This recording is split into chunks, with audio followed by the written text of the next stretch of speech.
네, 오늘 창세기 6장 14절에서 22절 본문으로 방주신앙이라는 제목으로 하나님의 말씀 나누겠습니다. 여러분, 하나님은 노아를 홍수 심판으로부터 구원하시기 위해서 이제 방주를 지으라고 명령하셨습니다. 근데 이 방주를 만들라는 이 하나님의 명령을 보면 그 속에 오목조목 놀라운 신앙의 원리들이 숨어 있는 것을 발견하게 됩니다.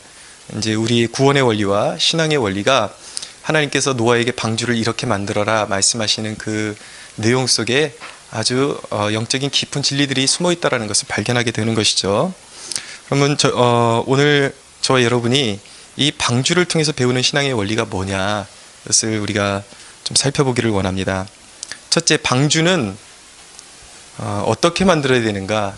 나 자신을 위해서 만들어야 합니다. 14절을 보세요. 같이 한번 읽어볼까요? 시작.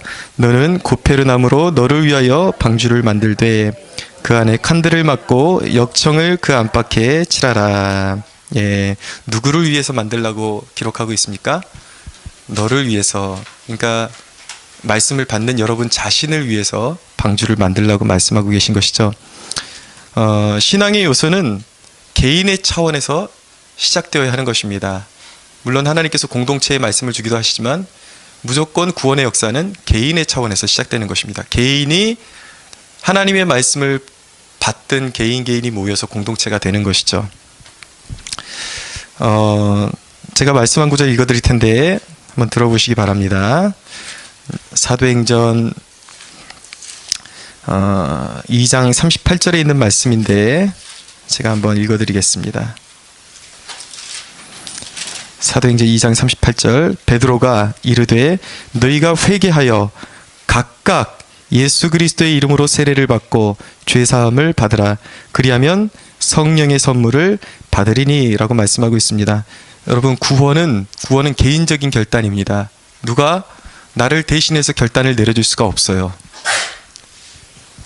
누누이 말씀드리지만 내 아버지의 믿음이, 내 동생의 믿음이,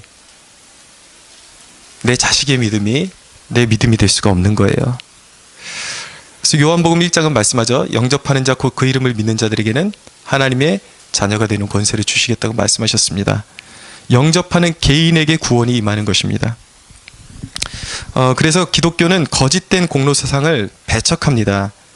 이제 어떤 샤머니즘적이고 무속적인 신앙에 물들어 있는 사람들은 기독교를 그렇게 오해하는 사람들이 있습니다.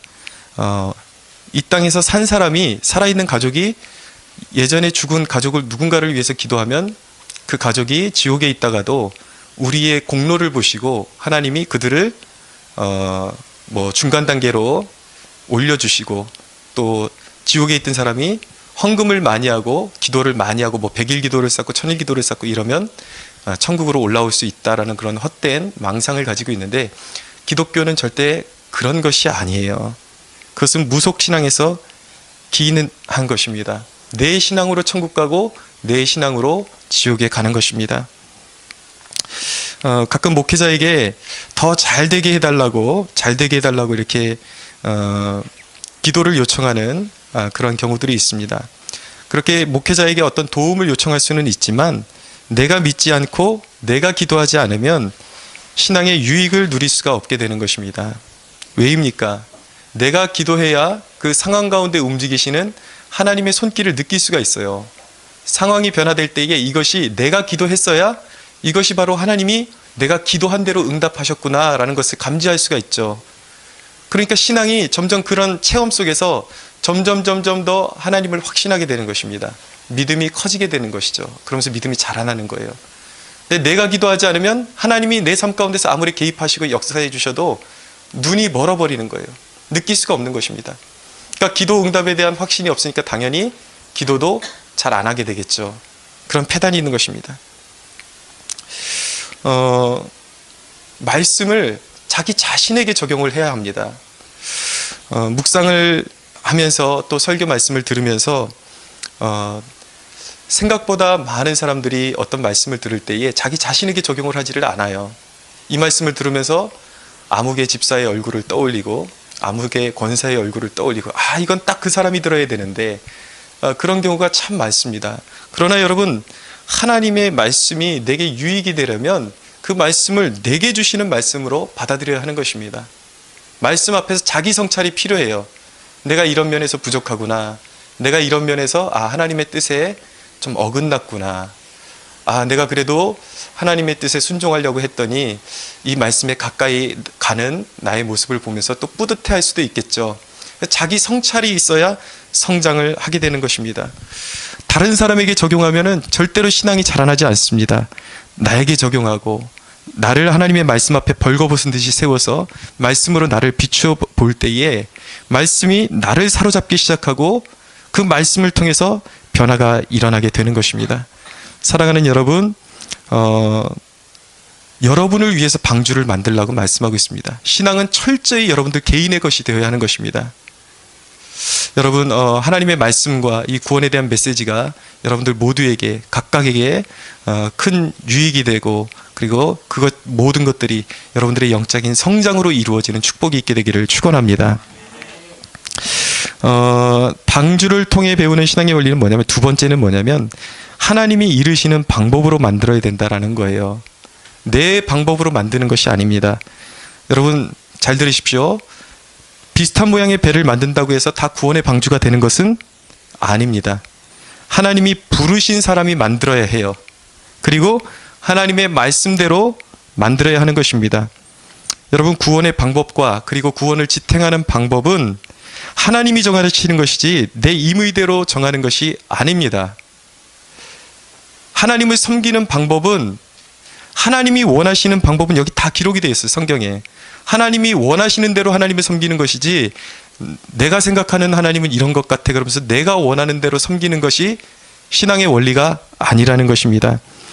성경에 보면 유다의 왕 아하스라는 그런 왕이 있었는데, 이 아하스 왕이 아수르 왕을 만나러 다메섹에 갔다가 그 이방신을 섬기는 그 신전의 그 웅장함을 보고, 그 아름다움을 보고 굉장히 매료되었습니다. 그리고 그 당시에 대제사장이었던 우리아에게 명령을 내려서 하나님의 성전의 모양을, 위치를 다 바꿔버립니다. 근데 하나님께서 그것을 기쁘게 받으시는 것이 아니라 진노하시는 거예요. 모양을 바꿔버리면, 제단의 모양을 바꿔버리면, 하나님께서 나를 이렇게 섬기라고 말씀하셨는데 그 모양이나 위치를 함부로 바꿔버리면 그것은 이단이 되는 것입니다. 하나님을 섬기는 것은 철저히 하나님 자신이 원하시는 대로 섬기는 것이지 내 뜻대로 섬기는 것이 아니라는 이야기입니다. 가끔 하나님을 믿는다는 사람들 중에 그런 사람들이 있습니다. 나는 예수도 믿어요. 그렇지만 다른 종교도 인정합니다. 나는 다른 종교에도 신이 있다고 믿고 구원이 있다고 믿습니다 라고 말하는 사람들이 있어요. 여러분들 기억하십시오. 거짓된 구원의 확신이 있을 수도 있다는 것을 기억하십시오.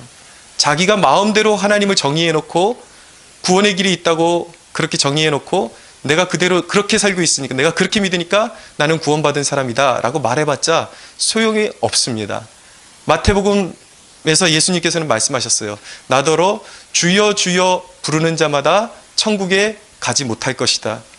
나를 주님이라고 부른다고 해서 무조건 천국에 가는 것이 아니다. 하나님이 원하시는 대로 믿어야 되는 것입니다. 내 마음대로 믿는 것이 아니라 하나님이 원하시는, 하나님이 정하신 방법대로 하나님을 섬겨야 되는 거예요. 그렇게 말하는 사람들이 있습니다. 나는 하나님을 믿지만 성경에 이런 내용이 나온다 할지라도 내가 생각할 때는 그것은 불합리합니다. 나는 그렇게 믿지 않습니다 라고 그렇게 말하는 사람들이 있어요. 그러나 여러분 꼭 기억하십시오. 구원의 길, 그리고 구원의 방법은 하나님이 정하시는 것입니다. 하나님이 부르신 선지자들을 통해서 증거하시고, 하나님이 기름 부으신 구원자는 우리가 믿는 예수 그리스도 한 분뿐임을 우리는 믿어야 하는 것입니다. 할렐루야. 아멘. 여러분, 방주의 재료도 하나님이 정하셨어요. 14절에 보면 두 가지 이제 방주를 지었던 대표적인 재료가 나옵니다. 그 첫 번째 재료가 뭐냐면 고페르 나무라고 기록되어 있어요. 고페르 나무. 근데 이 나무가 정확히 어떤 나무인지는 사실 알려져 있지 않습니다. 그런데 이제 학자들의 견해에는 이것은 삼나무 종류였을 것이다. 그렇게 추측을 하고 있습니다. 근데 이 삼나무는 어떤 나무냐면 알렉산더 대왕이 무적 함대를 만들 때 사용했던 그러한 재료이기도 합니다. 그리고 지금 바티칸의 성 베드로 성당의 문들이 이 삼나무로 만들어져 있다고 합니다. 근데 이 삼나무의 특징이 무엇이냐면 굉장히 견고해요. 세월이 아무리 흘러도 비틀어지거나 모양이 변하지 않습니다. 그래서 이 바티칸 성당의 이 문 같은 경우는 1000년이 지나도 썩지 않고 그대로 보존되고 있다고 합니다. 그만큼 내구력이 강하다라는 것이죠. 자, 여러분, 여기서 중요한 대목은 무엇이냐면 이게 삼나무냐 뭐 옛날 성경의 전나무냐 무슨 나무냐 이것이 중요한 것이 아니라 세월이 가도 비틀어지지 않고 견고해야 된다라는 거예요. 재료가 좋아야 된다라는 것입니다. 신앙의 재료는 세월이 지나고 세파가 몰아쳐도 휘거나 부러지면 안 되는 것이에요. 여러분, 우리가 그렇다면 우리의 신앙을 이런 좋은 재료로 우리의 신앙을 건축해야 하는데 어떤 재료로 건축해야 되는가? 신앙은 다른 것으로 건축하는 것이 아니라 진리의 말씀으로 건축하는 것입니다. 올바른 교리관 위에 신앙을 세워야 하는 것입니다.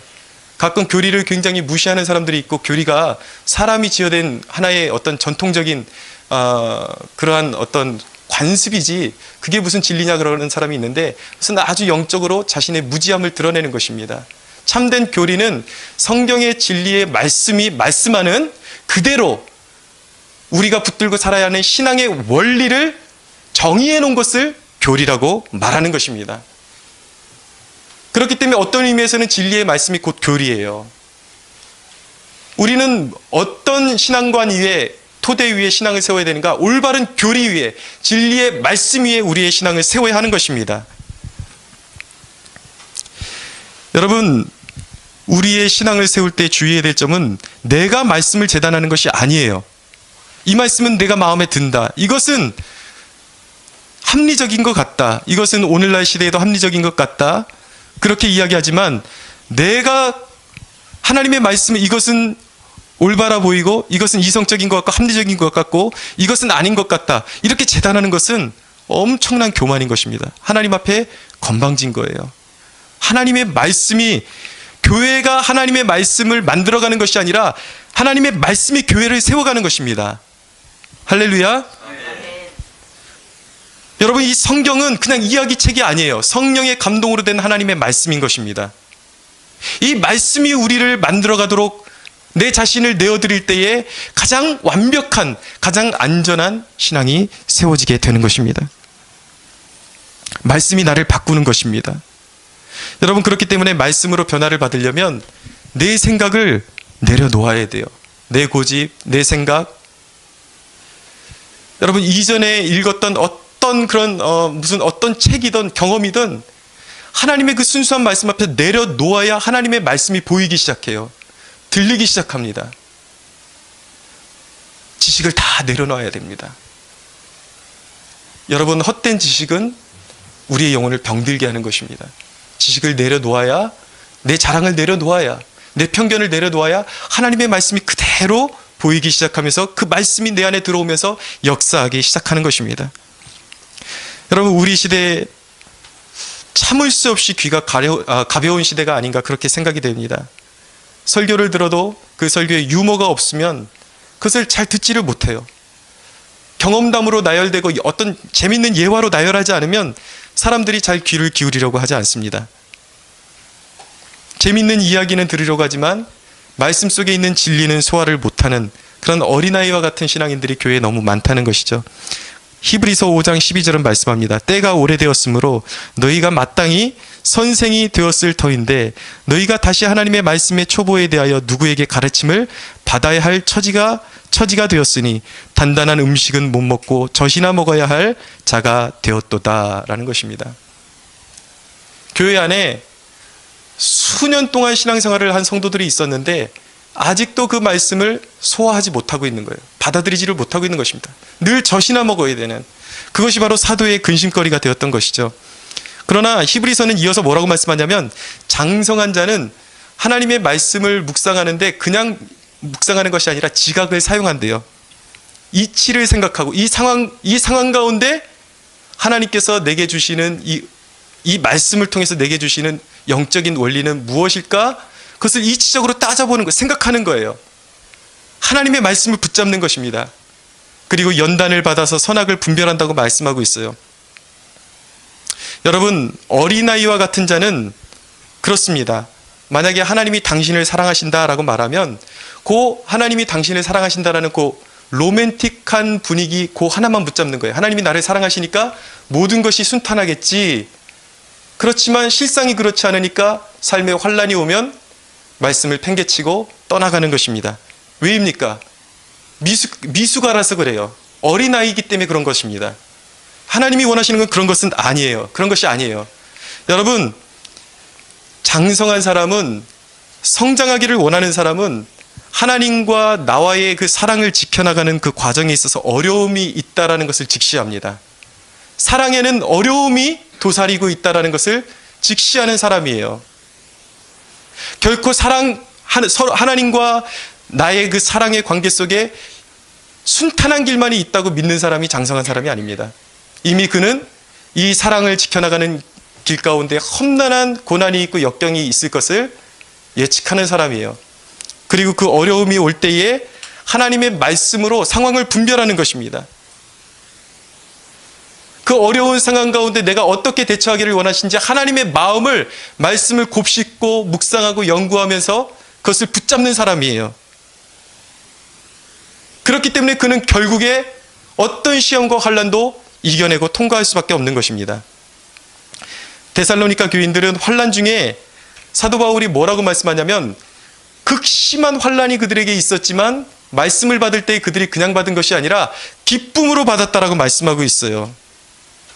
그들은 상황이 어려우니까 그 상황 가운데 하나님의 말씀이 다 헛된 것이구나, 그렇게 자기가 판단하면서 말씀을 받지 않았다라는 것입니다. 주관적인 생각에 자신의 신앙을 맡기지 않았다라는 거예요. 모든 삶의 순간순간마다 말씀을 의지했더니 그것이 바로 세상을 이기는 능력이 되었던 것입니다. 할렐루야. 사랑하는 여러분, 하나님은 구원에 있어서 절대 실수나 실패를 하지 않으십니다. 여러분, 궁극적인 구원은 하나님이 이루시지만 말씀의 순종함에 따라서 우리의 삶의 순간순간마다 승리를 하나님께서 주실 것입니다. 늘 말씀의 순간마다 말씀을 쫓고 순종할 때 우리의 삶의 승리가 보장되어 있는 것입니다. 그렇기 때문에 여러분, 말씀을 읽고 묵상할 때에 좋은 말만 찾아서 읽으려고 하지 마세요. 모든 말씀, 이 성경에 기록된 모든 말씀이 바로 나를 위한 말씀이라는 것을 믿고 신뢰하시고 모든 말씀을 소화할 수 있는 저와 여러분들이 되기를 축원합니다. 자, 또 한 가지 재료는 무엇입니까? 역청을 안팎에 칠하라고 말씀하고 있어요. 14절 하반절에 나오죠? 역청을 안팎에 칠하라고 말씀 나오죠? 발견하셨습니까? 네.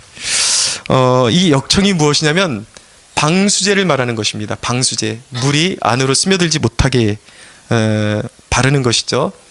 이제 당시에 이 노아가 살던 그 지역에 이제 석유가 많이 매장되어 있을 것으로 그렇게 이제 생각이 되어지고, 아마 그 매장지에서 흘러나오는 어떤 그런 물질이 바로 이런 역청의 역할을 했을 것이다, 그렇게 추측을 하고 있습니다. 그래서 어떤 혹자에 의하면 이것이 바로 아스팔트다, 이것이 굳으면 절대 물이 스며들 수 없는 그런 아스팔트다라고 그렇게 해석을 하기도 합니다. 중요한 것은 무엇이냐면 방주를 만들 때에 역청을 안팎으로 칠해야 된다라는 거예요. 물살이 들어올 틈이 있어서는 안 된다라는 것입니다. 여러분, 신앙은 먼저 우리의 내적인 신뢰가 있어야 하는 것입니다. 내적인 신뢰가 있어야 돼요. 에베소서는 그것을 믿음의 방패라고 말합니다. 그 믿음의 방패가 있어야 모든 대적의 불화살을 막을 수가 있다라고 말씀하고 있어요. 처음에 믿음은 하나님이 주시는 것입니다. 그러나 우리가 그 이후에는 말씀을 붙들고 말씀을 상기하고 우리가 기도 생활과 말씀과 기도 생활을 통해서 우리의 믿음이 자라나게 되어 있어요. 절대 믿음을 가지라는 것입니다. 그 믿음은 단순한 소원을 이루는 그런 믿음을 말씀하는 것이 아니에요. 단순히 하나님께서 내가 이것을 기도하면 그냥 이루어질 것이다. 단순히 이런 믿음이 아니라 전적인 하나님을 향한 신뢰를 말하는 것입니다. 우리가 그 단계까지 들어가야 돼요. 아브라함이 처음에는 너의 자손을 하늘의 별과 같이 땅의 티끌과 같이 주시겠다는 그 약속을 붙들었습니다. 그런데 세월이 흘러도 하나님의 약속이 이루어질 것 같지를 않자 창세기 15장에 가서 아브라함의 믿음이 진일보하게 되는데 약속을 붙잡은 것이 아니라 약속을 주신 하나님을 믿었다라고 말씀하고 있어요. 여러분, 우리의 신앙이 이래야 하는 것입니다. 단순히 내게 주어질 무언가를 붙드는 신앙이 아니라 그 약속을 나에게 말씀하신, 약속하신 하나님을 붙들어야 하는 것입니다. 그래야 무너지지 않습니다. 사랑하는 여러분, 하나님은 우리에게 약속하신 것을 반드시 이루시는 분임을 믿으시기 바랍니다. 하나님을 붙들어야 돼요. 왜냐하면 하나님께서 우리에게 주신 약속은 나의 예측을 늘 빗나갑니다. 늘 이 정도면 이루어지겠지라고 생각하지만 늘 빗나갈 때가 있어요. 그럴 때마다 사람들의 신앙이 무너집니다. 무너지는 이유가 무엇입니까? 하나님이 거짓말을 하셔서가 아니라 자신이 하나님을 재단하고 하나님을 잘못 알았기 때문에, 하나님의 시기를 자기가 앞당기려고 했기 때문에 시험에 드는 거예요. 그러나 여러분, 약속을 주시는 하나님 자체를 신뢰하면 결코 무너지지 않습니다. 약속을 반드시 이루시는 하나님의 속성, 그것을 붙들어야 하는 것이죠. 여러분, 안팎의 역청을 치라라고 말씀하고 있습니다. 잘 들으십시오. 내 내면이 믿음으로 무장을 해야 합니다. 그러나 행실에 있어서도 깨어 있어야 하는 것입니다. 안팎으로 치러야 되는 거예요.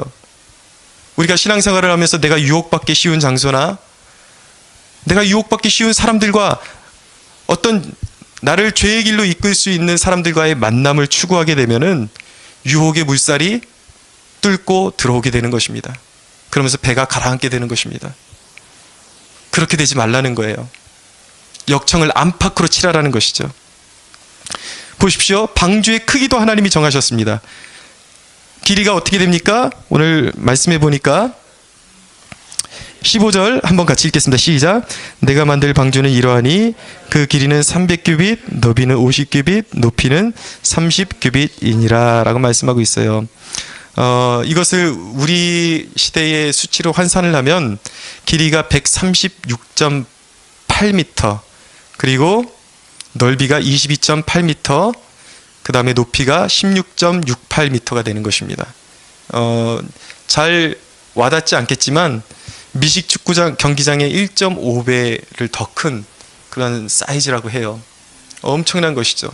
당시에 과학자들이 이미 이제 증명이 되었지만 전 지구상에 있는 그런 동물들을 이렇게 쌍으로 이렇게 하나님께서 말씀하신 그 분량만큼 다 그 싣고도 공간이 남을 정도로 넉넉한 그런 크기의 어마어마한 크기의 배인 것이죠.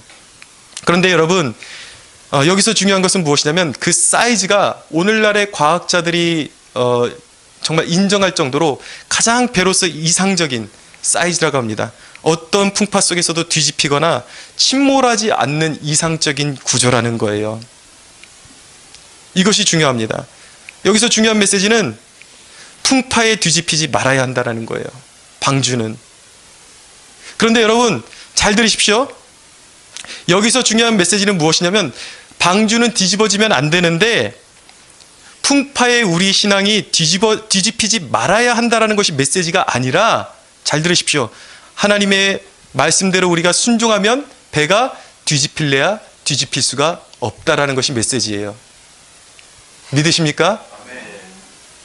내 고집대로가 아니라 내 생각대로 신앙생활을 하는 것이 아니라 하나님이 원하시는 대로 신앙생활을 하게 되면 세상에 어떤 풍파가 몰아쳐도 우리가 타고 있는 이 신앙의 배가, 이 믿음의 방주가 뒤집히지 않는다라는 것입니다. 그런데 여러분, 우리의 문제는 무엇입니까?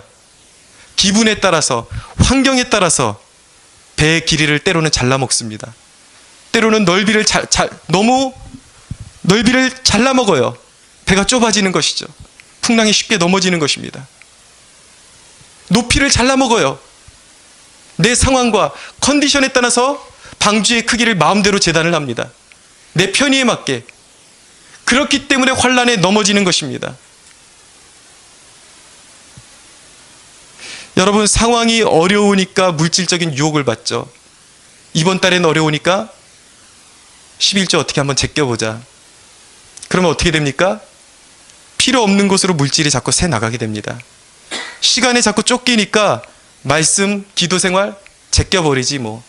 그게 하루가 가고 이틀이 가고 그렇게 이제 쌓이다 보니까 삶의 시행착오가 다가오고 결국은 하나님께서 미리 다 어떤 우리의 삶 가운데 어떤 일이 일어날 때 어떤 경고를 주시고 사인을 주시는데 경고를 받지를 못하는 거예요.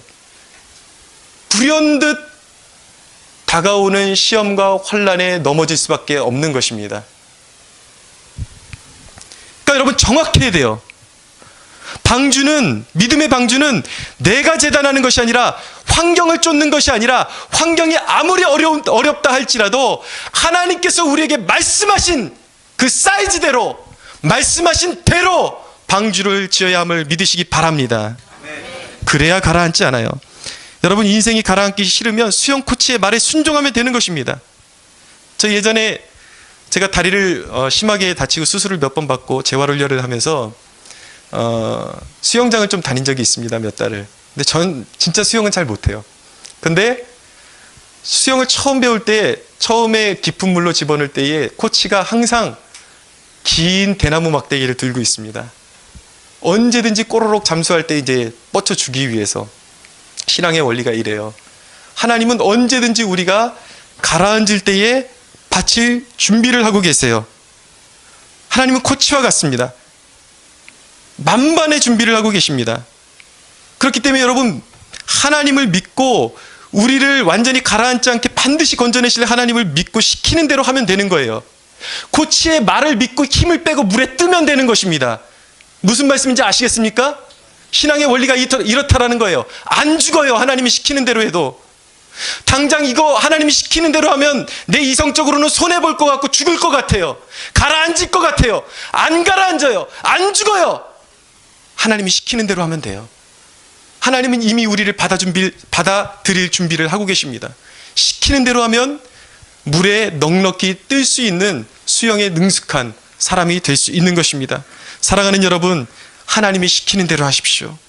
그것이 축복입니다. 완전한 믿음의 자리로 나가십시오. 제자리에 머무르지 마십시오.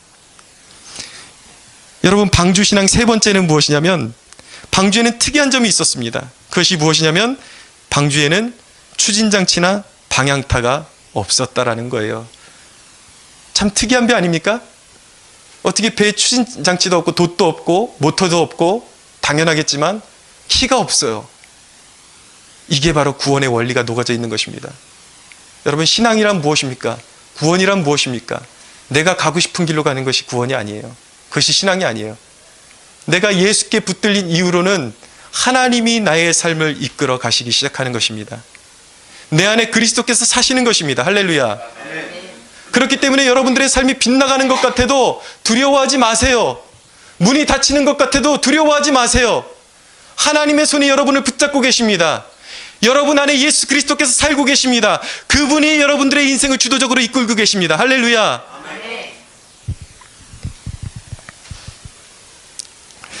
여러분, 베드로후서에 보면 사도 베드로가 이야기합니다. 노아 당시에 그 물로 말미암아 노아와 그의 가족들은 구원을 받았다라고 말씀하고 있어요. 여러분, 그 물은 심판의 물이었습니다. 세상에는 심판의 물살이 노아에게는 구원의 종착점으로 인도하는 물살이 되었다라는 것입니다. 사랑하는 여러분, 방주 되시는 예수 그리스도 안에 거하는 자들에게는 환난의 물살도 구원의 물살이 될 것입니다. 세상 사람들에게 환난은 환난이에요. 그러나 믿는 자들에게 환난은 구원의 길로 인도하는 하나님의 인도하심입니다. 여러분 안에서 성령께서 환난 중에 인내를 이루게 하시고 모든 것이 합력하여 선을 이루게 하실 것입니다. 근데 여러분, 좀 더 실질적으로 적용으로 들어가서 이 말씀은 그렇다면 그리스도인은 어떤 단기적인 목표를 전혀 세우지 않아도 된다라는 그런 말씀이 아니에요. 목표를 세워야 합니다. 그러나 여러분의 계획을 언제든지 변경시키시고 방향을 틀 권한이 누구에게 있는가? 하나님께 있다라는 것입니다. 좋은 예가 있습니다. 사도행전 16장에 보면 사도 바울이 이제 원대한 그 복음의 비전을 가지고 아시아로 복음을 전하기 위해서 방향을 잡습니다. 최선을 다해서 갑니다. 그러나 그곳에 길이 막힙니다. 성령께서 길을 막으셨어요. 그리고 그곳에 길이 막히니까 포기하지 않고 비두니아라는 지역으로 방향타를 돌려서 이제 선교의 목적지를 바꿉니다. 근데 사도 바울이 그런 목적을 정하면서 흐지부지 대충 정하지 않았을 거예요. 치밀하게 비두니아에 떨어졌을 때 얼마나 어떻게 선교를 감당해야 되고 어떻게 해야 될지 치밀하게 계획을 세우고 최선을 다해서 그 지역으로 가려고 했을 것입니다. 이 점이 중요해요. 그리스도인들이 목표를 정할 때는 최선을 다해야 하는 것입니다. 하나님께서 개입하시기 전에는 최선을 다해야 하는 것입니다. 그런데 비두니아로 갈 때쯤에 또 길이 막히는 거예요.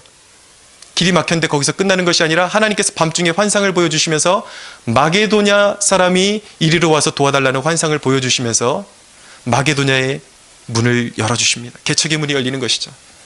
인간의 생각으로는 왜 이런 일이 벌어지는지 이해가 가지 않았지만 하나님의 인도하심, 성령의 인도하심에 따라서 갔을 때 마게도냐 지역에 교회가 생겨나고 그곳을 교두보로 해서 전 유럽 지역에 복음이 퍼져나가는 그러한 이제 교두보가 마련되는 것입니다. 사랑하는 여러분, 하나님의 생각은 우리의 생각보다 크심을 믿으시기 바랍니다. 하나님의 계획은 정확합니다. 흐트러짐이 없습니다. 믿는 자는 길을 잃어버리지 않아요. 여러분, 성도는 일을 계획하고 하나님의 의중을 파악하고 길이 막힐 때 왜 막히는 것일까? 그냥 절망하는 것은 성도가 아닙니다. 왜 막힐까? 질문하는 것입니다. 그리고 깊이 기도하는 것입니다. 하나님의 의중을 파악하고 열어주시는 쪽으로 가는 사람이 성도인 것입니다. 하나님은 구름 기둥과 불 기둥으로 오늘날도 인도하세요. 성령으로 인도하십니다. 여러분, 이스라엘 백성들의 인도함을 받는 원칙은 구름 기둥이 떠야 가는 거예요. 하나님께서 여러분들을 보내주신 자리에서 구름이 뜨기 전에 성급하게 움직여서는 안 되는 것입니다. 하나님이 허락하셔야 돼요. 하나님이 사인을 주셔야 되는 거예요. 믿으십니까? 그래야 낭패를 보지 않습니다. 그것이 순종이에요. 반드시 여러분들의 삶 가운데 어떤 자리에 있을 때에 여러분들이 어떤 삶의 변화를 추구하고 싶을 때 기도하셔야 돼요. 그냥 감정이 움직이는 대로 움직이면 그 자리를 박차고 나오면 낭패를 보는 것입니다. 기다리셔야 돼요. 구름 기둥이 뜰 것입니다. 그때 움직이면 형통하게 될 것입니다. 사랑하는 여러분, 성도는 학업과 일, 거주, 그리고 모든 사업에 있어서 철저하게 하나님의 계획에 맞추어가는 사람임을 믿으십시오. 성령이 여러분 곁에 계시며 인도하심을 확신할 수 있는 여러분들이 되시기를 축원합니다. 17절과 18절을 한번 볼까요? 6장 17절에서 18절 같이 한번 읽어보겠습니다. 시작. 그러나 17절에서 18절 내가 홍수를 땅에 일으켜 무릇 생명의 기운이 있는 모든 육체를 천하에서 멸절하리니 땅에 있는 것들이 다 죽으리라. 그러나 너와는 내가 내 언약을 세우리니 너는 내 아들들과 내 아내와 내 며느리들과 함께 그 방주로 들어가고. 네, 하나님의 언약이 나타나고 있습니다. 노아와 언약을 세우시고 이것을 무엇이라고 말씀하시냐면 내 언약이라고 말씀하세요. 여러분, 하나님께서 노아에게 구원의 은총을 입히셨음을 다시 한번 강조하는 대목이에요. 19절을 볼까요? 같이 읽겠습니다. 시작. 혈육 있는 모든 생물을 너는 각기 암수와 한 쌍씩 방주로 이끌어들여 너와 함께 생명을 보존하게 하되. 자, 여기서 동물들을 쌍으로 이끌어들이라고 말씀하시고 있죠. 그렇죠? 그런데 보세요. 유심히 보십시오. 20절을 한번 더 읽겠습니다. 시작. 새가 그 종류대로, 가축이 그 종류대로, 땅에 기는 모든 것이 그 종류대로 각기 두씩 내게 나오리니 그 생명을 보존하게 하라.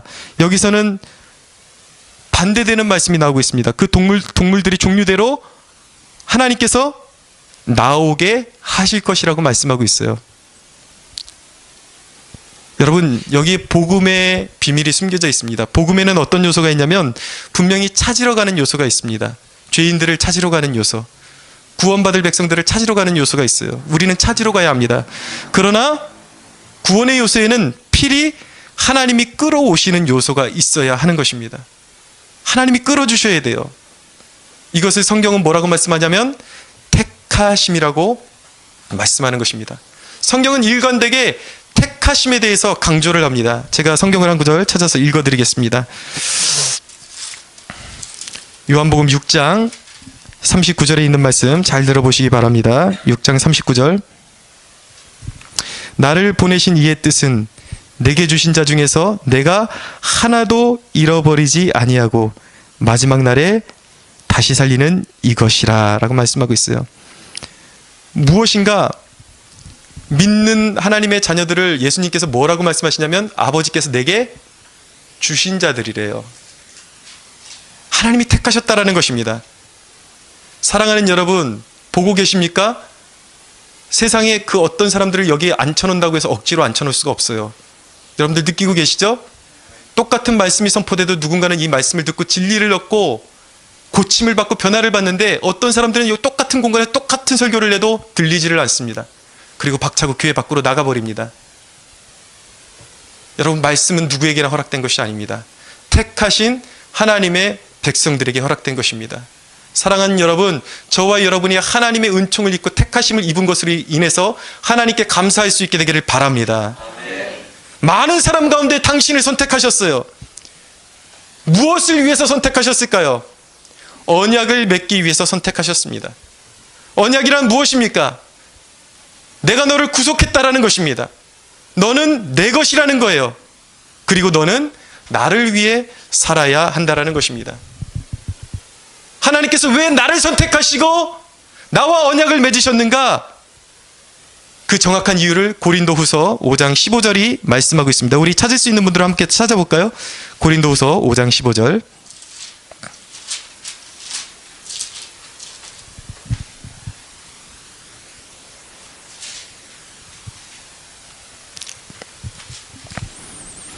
신약성경 289페이지 고린도후서 5장 15절.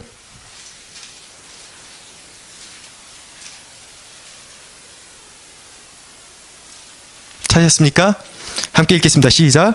그가 모든 사람을 대신하여 죽으심은 살아있는 자들로 하여금 다시는 그들 자신을 위하여 살지 않고 오직 그들을 대신하여 죽었다가 다시 살아나시는 이를 위하여 살게 하려 함이라. 할렐루야. 그리스도께서 여러분들을 대신해서 죽으셨습니다. 믿으십니까? 아멘.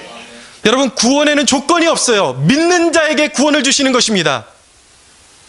그러나 믿는 자들에게 하나님께서 요구하시는 것은 너희들의 입술의 고백만을 달라는 것이 아니라 너희의 전체적인 삶을 달라는 거예요. 여러분의 삶을 원하십니다. 여러분들의 삶이 온전히 하나님께 바쳐지기를 원하십니다. 헌신하기를 원하십니다. 여러분, 믿는다고 하지만 삶을 들이지 않는다면 그것은 단순한 이지에 의한, 우리의 지식에 의한 동의이지 믿음은 아닌 것입니다. 그런 믿음은 환난으로부터 우리를 구원하지 못하는 믿음이에요. 심판으로부터 우리를 구원하지 못하는 믿음입니다. 우리를 환난으로부터 구원하고 심판으로부터 구원하는 믿음은 우리의 마음의 믿음과 동시에 우리의 삶을 통째로 전인격적으로 하나님께 내어드리는 믿음임을 믿으시기 바랍니다. 여러분들 오늘 본문 22절 보세요. 6장, 창세기 6장 22절 같이 읽겠습니다. 시작. 노아가 그와 같이 하여 하나님이 자기에게 명하신 대로 다 준행하였더라. 예, 자기에게 명하신 대로 다 준행했다라고 말씀하고 있습니다. 120년 동안 방주를 홀로 짓고 있었을 노아를 여러분 상상할 수나 있겠습니까? 수많은 사람들에게 조롱을 당했을 것입니다. 미치광이 아니냐고, 광신자 아니냐고. 여러분, 노아가 순종할 수 있었던 이유가 무엇일까요? 그것은 하나님의 신실하심을 믿었기 때문입니다. 하나님이 정하신 뜻은 반드시 행하실 것을 믿었기 때문입니다. 얼마나 그 모진 조롱과 비웃음을 감수했을까요? 여러분, 전도는 바로 그런 것입니다. 사람들이 못 알아듣고 나를 조롱해도 핍박해도 포기하지 못하는 이유가 바로 여기 있는 거예요. 심판이 있기 때문입니다. 하나님은 그 심판을 반드시 이루실 것이기 때문입니다. 사랑하는 여러분, 모든 산자와 죽은 자를 심판하시는 그날이 올 것입니다. 그렇기 때문에 노아처럼 방주를 지을 수 있는 것입니다. 그렇기 때문에 우리는 포기하지 않고 전도할 수 있는 것입니다. 여러분, 노아가 120년 동안 순종해서 방주를 다 지어도 아무도 믿지 않았어요. 노아와 그 가족 8명만이 구원을 받았습니다. 여러분, 그 누군가가 듣지 않는다고 해서 전도가 소용이 없는 것은 아닙니다. 그 자체로 하나님이 우리 교회에 주신 사명이에요. 그것이 교회의 사명입니다. 방주는 교회를 의미하기도 합니다. 교회의 사명은 복음을 전하는 것입니다. 듣든지 아니 듣든지 전하는 것입니다. 그것을 통해서 세상은 하나님 앞에 핑계댈 수 없게 되기 때문이에요. 우리의 메시지가 심판의 표징이 되는 것입니다. 사랑하는 여러분, 방주에는 땀과 순종과 인내, 이 모든 것이 함축되어 있는 것입니다. 신앙에는 이런 것들이 필요한 것입니다. 땀과 순종과 인내를 요구하는 거예요. 사랑하는 여러분, 세상이 알아주지 않아도 하나님의 일을 감당합시다. 할렐루야. 세상 끝에 우리가 한 일이 옳았다라고 하나님은 반드시 우리의 손을 들어주실 줄로 믿습니다. 우리 하나님께 영광의 박수 올려드리겠습니다.